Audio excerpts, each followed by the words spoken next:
The night was cold and quiet on the alien moon of Cal 7. Jake sat alone inside his small outpost, sipping hot tea and watching the storm outside.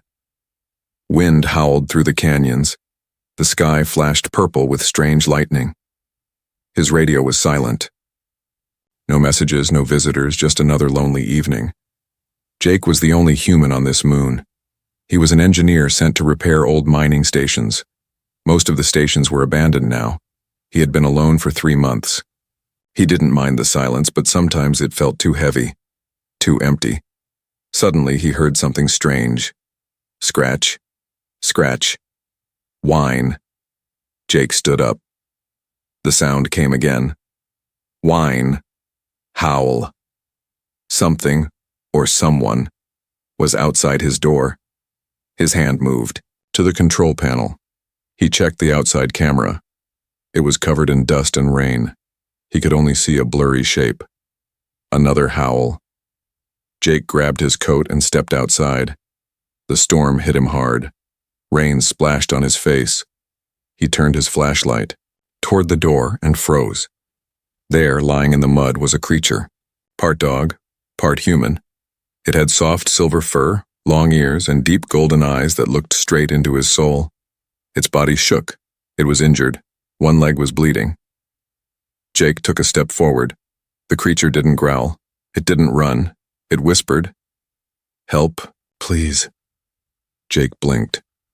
Had he imagined it? No. The voice was real. Without thinking, he dropped to one knee and lifted the creature into his arms. She was heavier than she looked, but her body was warm. He carried her inside and closed the door against the storm. He placed her gently on the medical bed. His hands moved fast, cleaning the wound, wrapping it, injecting healing serum. The creature whimpered but didn't fight. When he was done, she looked up at him. "You are kind," she said softly. Jake stepped back. "You can speak?" She nodded slowly. "A little. I learn." He sat down, still staring. "What's your name?" "Kira," she said. "I escaped." "From where?" Kira's eyes darkened. "Bad people. They owned me." Jake frowned. He had heard of alien slave colonies on far moons. Some species were treated like tools, like pets, or worse. He brought her a warm blanket and food. She sniffed it, then ate slowly, carefully. As she ate, she looked around the room. "You live alone?" she asked. Jake nodded. "Yeah, just me." She tilted her head. "Why?" "I fix things. They send me where no one wants to go." Kira closed her eyes. "You are like me." Jake looked at her. She was lying peacefully now, her fur drying, her breathing soft and steady. She didn't look dangerous. She looked tired, lonely, like him. Suddenly the radio crackled. Static.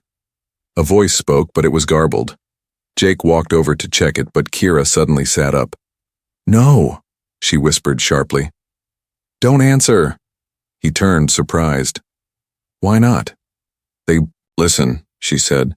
"They look for me, they smell me, they know I ran." Jake stared at her.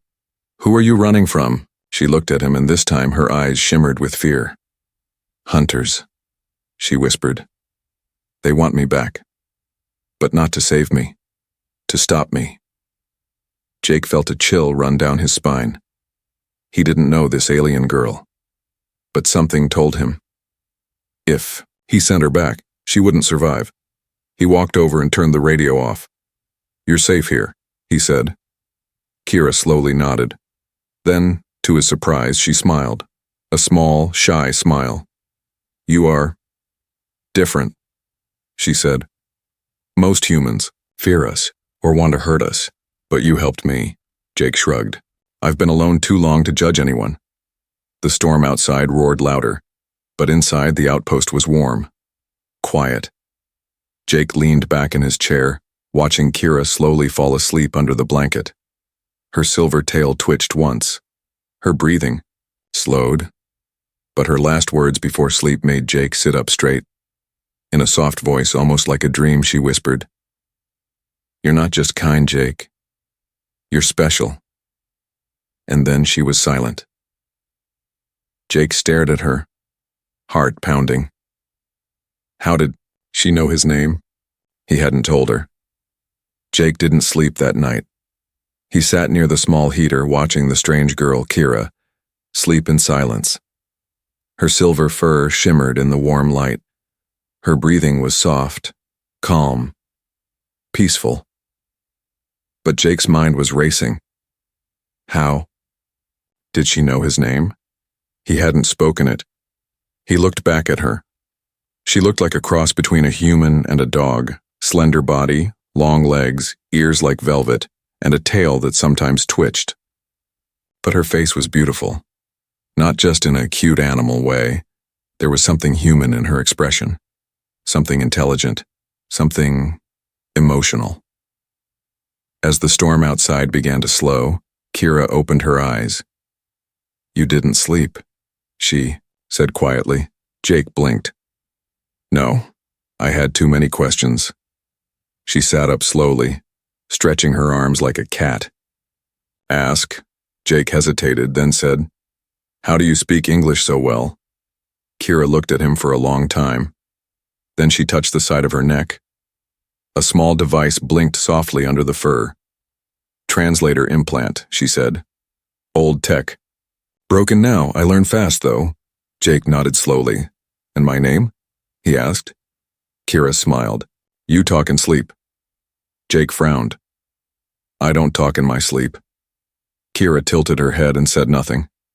Jake stood and walked toward the small window. The sun was rising, blue and gold over the sharp rocks outside. He needed answers. She was hiding something. He could feel it. You said you escaped, Jake said. Where were you kept? Kira looked down. On Station S-13, slave market, fighting pit. They called me Beast 7. Jake turned back sharply. He knew that name. S-13 was shut down years ago, or at least that's what the report said. You're not just some wild alien, are you? He said. Kira didn't answer. Then slowly she pulled back the blanket and stood up. Jake's eyes widened. Her posture had changed. She no longer moved like an animal. She stood straight. Her hands were gentle but strong. Her silver fur only covered certain parts of her body now. Her skin underneath was smooth, pale, almost human. What are you? Jake asked. I am a hybrid, she said. My creators mixed DNA from many species, human, canine, others. They made me to fight, to serve, to obey. Jake stepped back. You were created in a lab? She nodded. But when I saw humans, I felt something. A voice in my mind. It said I was more, that I could be free. Jake's heart was pounding. You're not dangerous, are you? Kira's golden eyes locked with his. I am dangerous, she said softly. But not to you. Then she walked to the window and looked at the horizon. I followed the signal from this outpost, she said. I knew a human was here. I thought maybe he would help. Jake stared at her. You knew me before we met, didn't you? Kira didn't speak. Jake was about to ask more when the alarm on the console beeped. A sensor flash. Movement outside. He rushed to the screen. 3 heat signatures. Closing in fast, Kira walked up behind him. Her voice was cold now. They've found me. Jake's hand hovered over the comms. Who are they? Kira looked at the screen. They are my creators, she whispered. But they don't want me back. They want me erased. Jake's stomach dropped. He looked at her. She didn't look like a monster. She looked like a girl who had been hurt, hunted, and now had nowhere left to go. He made his decision. We're not running, Jake said. This is my outpost, my home. If they want you, they'll have to get through me. Kira blinked. You'd fight for me? She asked. Jake loaded his plasma pistol. I fix old tech, but I can still shoot straight. Kira stepped closer. She put a hand on his chest. Her eyes shimmered. No human has ever said that to me before, she said. Jake felt something stir inside him, Something new, something protective. We better prepare, he said. They'll be here soon. Kira nodded. But then she leaned closer and whispered something that made him freeze. I didn't just come here to hide, Jake, she said. I came because I felt something inside me. Jake looked at her confused. What do you mean? Kira gently took his hand and placed it on her belly. I think I'm changing. Because of you. The sky over Cal 7 was quiet again. Storms had passed and the twin moons now floated above the hills. One glowing silver, the other soft orange. The air smelled fresh, calm, peaceful. Inside the outpost, Jake sat on the roof, watching the moons. Her eyes. A warm cup of synth coffee sat beside him, but his thoughts weren't peaceful. They were spinning, about Kira. She sat beside him, silent, wrapped in a blanket. Her silver fur shimmered under the moonlight. Her eyes glowed golden, reflecting both moons at once. Neither of them spoke for a while. Then Kira finally said, Do you miss your world? Jake nodded slowly. Yeah. Sometimes. But Earth is loud, crowded, people there, they don't really see each other. Kira looked at him. And here? Here I see everything, Jake said. Even things I never thought I'd find. Kira looked down. You mean me? Jake gave a small smile. Maybe. She didn't respond.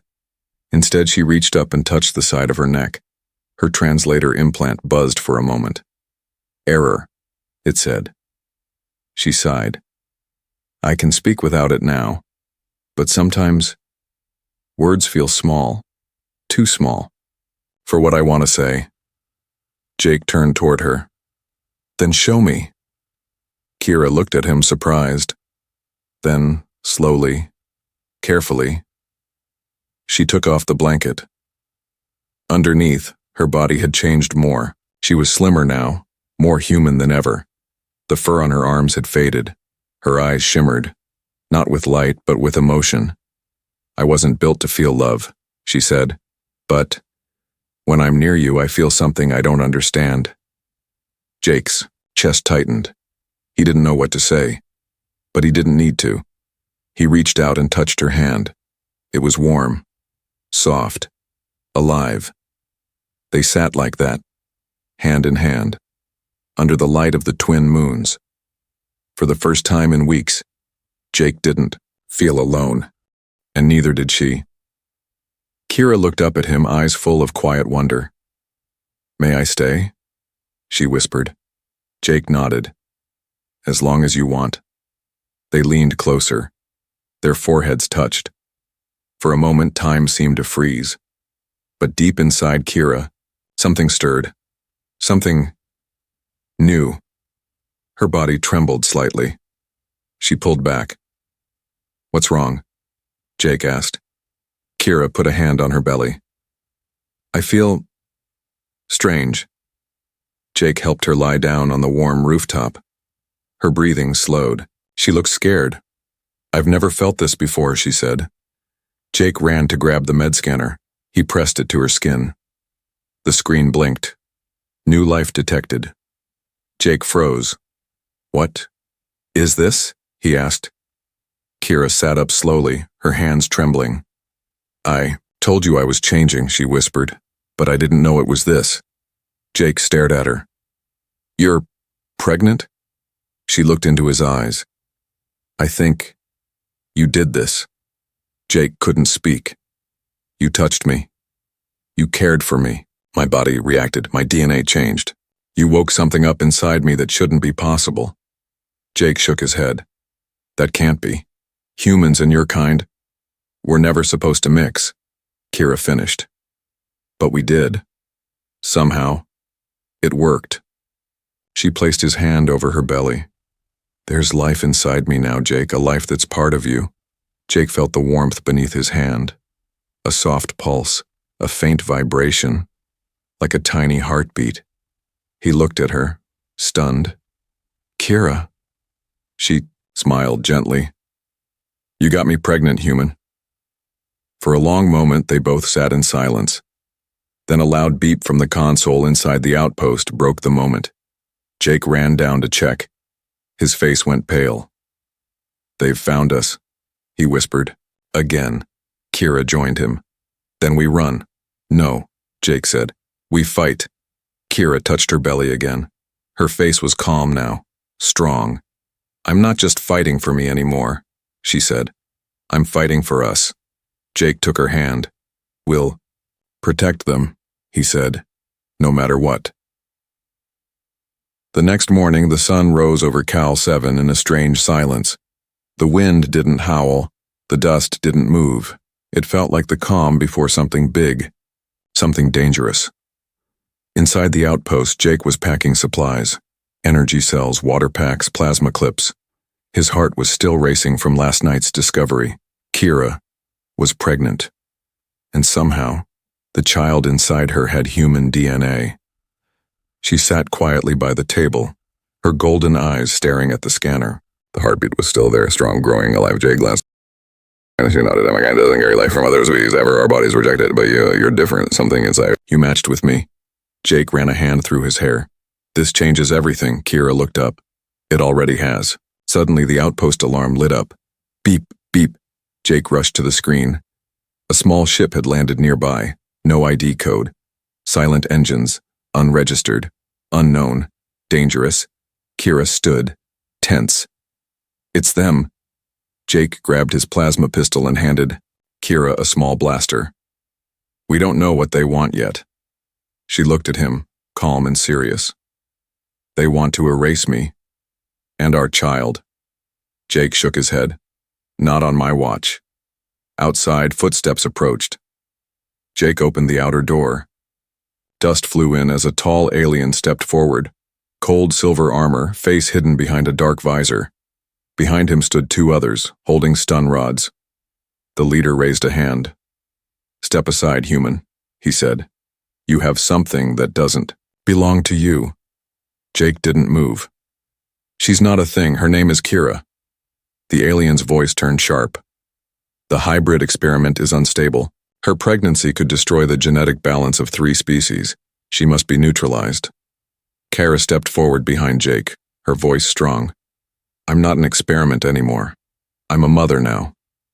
The alien lowered his weapon slightly. "The child cannot be allowed to live." Jake raised his blaster. "Then you'll have to go through me." The aliens rushed forward. "Flash!" Jake fired. The first attacker dropped. Kira moved fast, dodging, leaping, striking with her claws.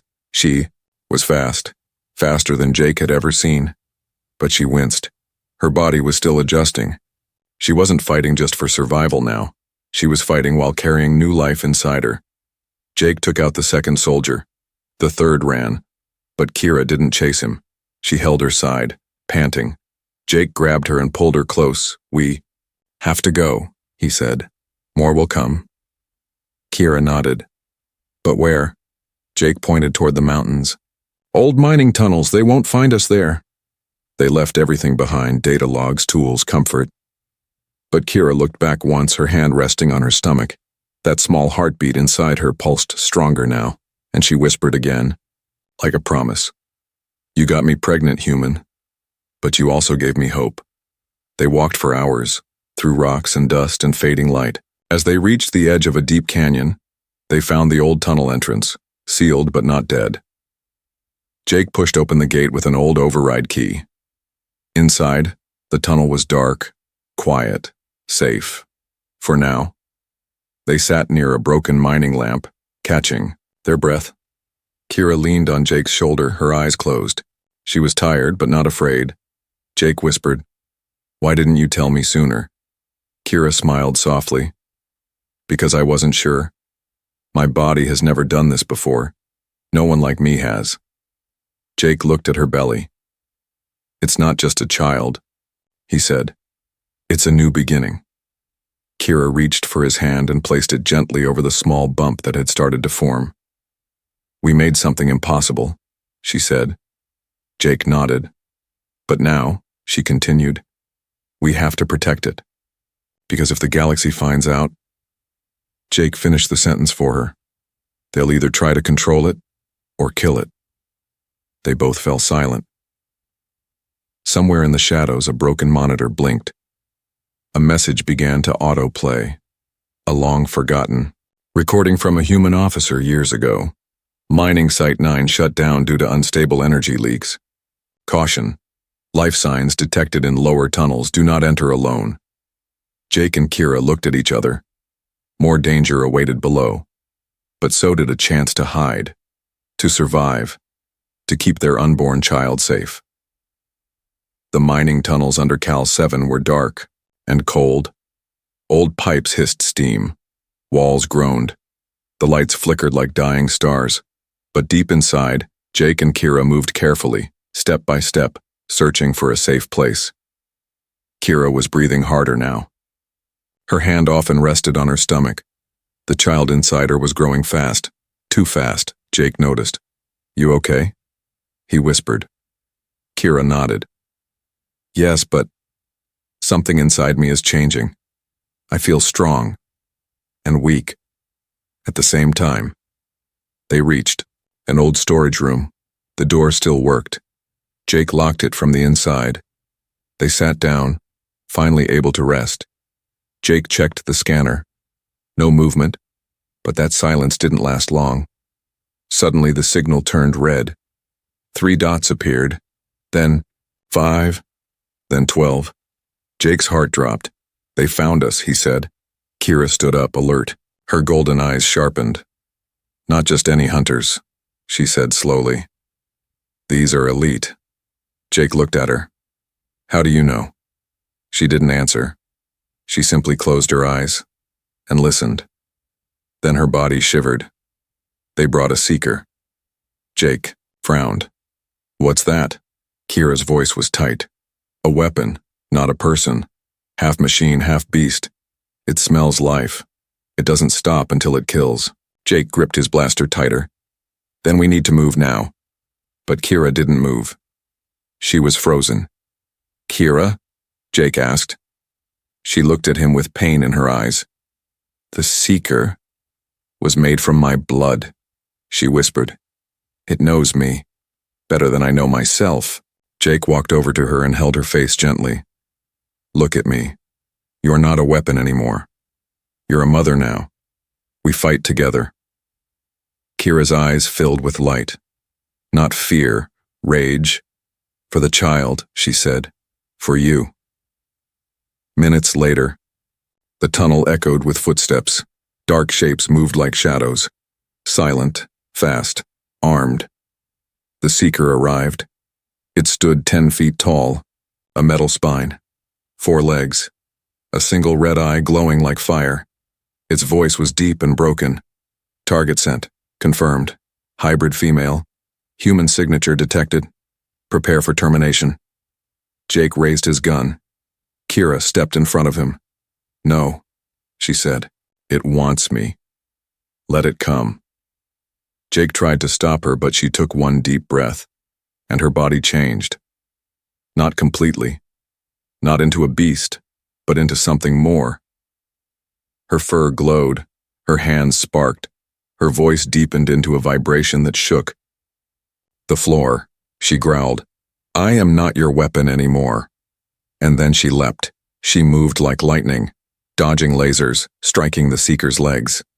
Jake joined her, shooting at the smaller attackers from behind crates. The tunnel became a battlefield. Sparks flew. Metal screamed. The Seeker roared. But Kira was faster, smarter. She used the tunnel walls like springs, bouncing, flipping, slashing. Finally, she reached its core, the energy spine.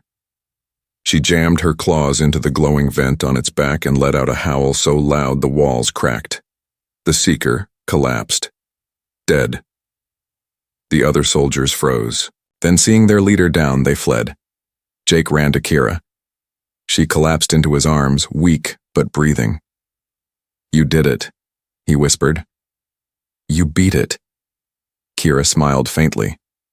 "No, we did." But as Jake held her, he saw something terrifying. Her eyes were glowing bright blue, her skin flickered with light. "What's happening to you?" he asked. Kira touched her belly. "I think the child is changing me." Jake helped her back to the hidden storage room. She lay down, exhausted. The scanners now showed only one red dot, a small one. The seeker was gone. The other hunters had vanished into the tunnels. For now, they were safe. But the light in Kira's body didn't fade. It grew stronger. Jake sat beside her, watching her chest rise and fall. "Why is your body changing again?" he asked softly. Kira opened her eyes. "Because this child isn't just half human," she said. "It's something new, something the universe has never seen." Jake looked at her in awe. She smiled. "You didn't just give me life, Jake," she said. "You gave me purpose." Then she added quietly, "But more hunters will come." Jake nodded. "Then let them." And beside them, inside her belly, that small heartbeat pulsed stronger than ever, like a new star about to rise. The tunnels were silent again, but this time it wasn't peace, it was tension, heavy, sharp, like something was about to break. Jake checked the scanner for movement. Nothing. No more soldiers. No seeker.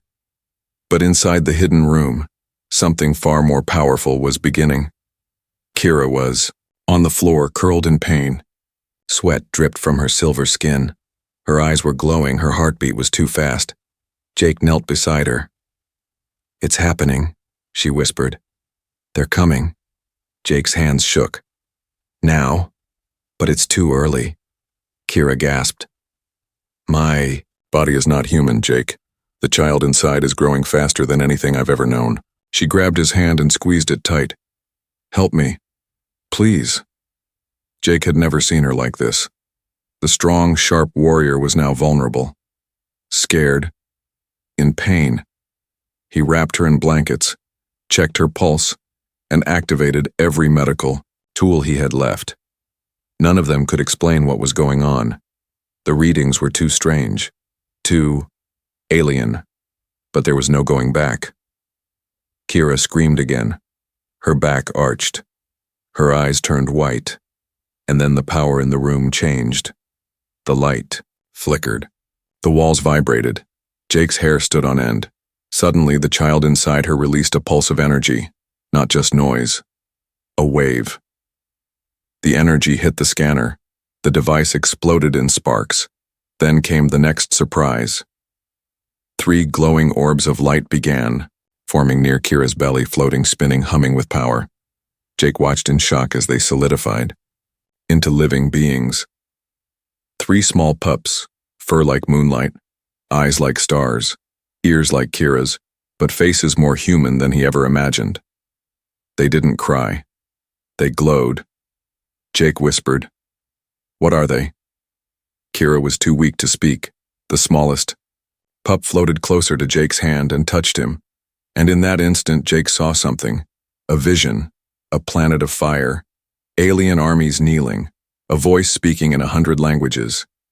"The child of 2 worlds shall open the gates to the future." Jake gasped and pulled his hand back. The pup blinked at him. Innocent. Gentle. Then it curled up beside Kira and slept. Kira finally opened her eyes. "They are not just puppies," she said, her voice soft. "They are keys," Jake whispered. To what? She didn't know. But someone else did. Suddenly, the roof of the tunnel shook. Boom! Dust fell from the ceiling. Metal groaned. Jake jumped up. "They found us again," he shouted. Kira tried to rise, but she was too weak. She held the pups close. Jake grabbed his weapon. But this time it wasn't soldiers. It was something worse. A giant drone broke through the ceiling, hovering, silent, its lens glowing blue. A projection lit up in front of it. A tall alien in royal armor appeared. He had sharp eyes, pale skin, and a crown made of crystal thorns. The High Lord of the Genetic Tribunal.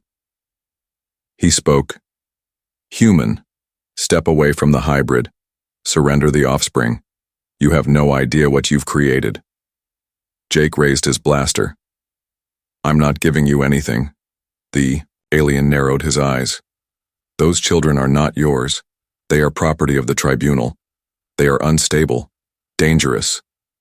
Jake stepped in front of Kira and the glowing pups. They're not dangerous. They're alive, they're mine, and I'll die before you touch them. The alien's image blinked.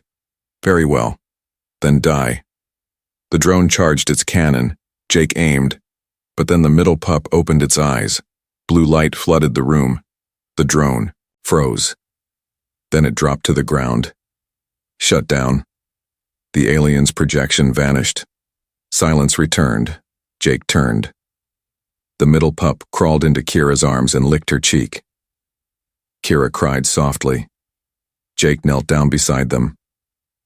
They saved us, he whispered. Kira nodded. And they will save more, she said. If we can protect them. Jake looked at the broken tunnel, the smoking drone, the glowing children. The world had changed. And so had he. Days passed. The old mining tunnels had become quiet again. Not out of fear, but out of respect.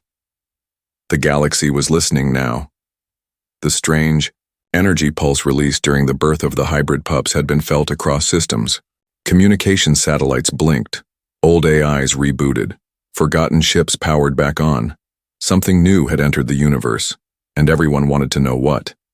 But down in the heart of Cal 7's tunnels, Jake wasn't thinking about galactic attention. He was focused on something much smaller. And far more important. His family. Kira lay on a soft blanket, her silver hair falling over her shoulder. The 3 newborns, bright-eyed, glowing, and quiet, lay curled beside her. They were healthy, strong, beautiful. Each one had different features. The eldest had Kira's golden eyes and ears like a wolf pup. The middle one, quiet and thoughtful, had Jake's green eyes and skin that shimmered with energy. The smallest had wings, tiny, soft, silver wings. Jake didn't understand it, but he didn't need to. He had already accepted one truth. They were his. He sat outside the room, cleaning his blaster, just in case. Though no more hunters had come since the Seeker was destroyed, he stayed ready. He looked up at the stars through a hole in the tunnel ceiling. Are they afraid of us? He whispered. Kira appeared beside him, holding the winged pup in her arms.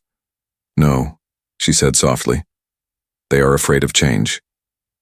Jake looked at her. What do you think they'll become? Kira smiled. Not warriors, not tools, not rulers. Then, what? Kira kissed the child's forehead. A new beginning. That night, a signal came through, but it wasn't from enemies. It was from Earth. Jake's old commander, General Madsen, appeared on the cracked comm screen. Jake, the general, said. We received strange readings from Cal 7. The council wants answers. Jake stared at the screen. He didn't move. Madsen continued. We heard rumors about you, about hybrid children. Jake said nothing. The general leaned closer. Are they safe? Jake looked at Kira, at the pups, at the soft glow surrounding them. He replied, They're more than safe. They're hope. Madsen nodded slowly. Then protect them, he said. Earth will stay quiet, but others won't. The screen blinked off. Jake turned to Kira. That's one ally, he said. We'll need more. Kira looked into the dark tunnels. There are others like me, lost hybrids, rejected by the labs, hiding across moons and stations. Jake stood up. Let's find them. Weeks passed. The tunnels became home. Jake upgraded the walls, added power, lights, security systems. Kira trained daily, building her strength again. She taught the pups how to walk, to speak, to feel. And one by one, others arrived. First, a broken-winged avian boy. Then, a one-eyed reptilian girl with soft hands and a shy smile. More came, hybrids, escapees, abandoned beings from across the galaxy. They called it the Den. Jake called it a pack, and he became its leader, not through power, but through kindness. One morning, Jake stood on a cliff near the outpost. He held the middle pup in his arms. The child was humming, a soft vibration in the air like a song no one taught them. Beside him, Kira placed a hand on his shoulder. "They're calling," she said. "Who?" "The stars," she replied. The pup's eyes glowed, and for a brief moment, Jake saw the future. Not war. Not fear, but unity. A time when humans and aliens, hybrids and purebloods, soldiers and scientists would all kneel to one idea. Family, not by blood, but by choice. The story of Jake and Kira spread across dark channels. The tribunal feared them. Empires watched them. Some sent spies, others sent peace, but none dared attack again, because no weapon could defeat the thing Jake had built. A home, a legacy, a love that rewrote science, and 3 children who would one day walk into the stars, not as monsters or threats or mistakes, but as legends. Final scene. The camera pulls back. We see Cal 7 from orbit, and above it, floating quietly, is a new ship, painted on its side in bold human and alien symbols, the Pack. It carries not soldiers, but something greater, the future.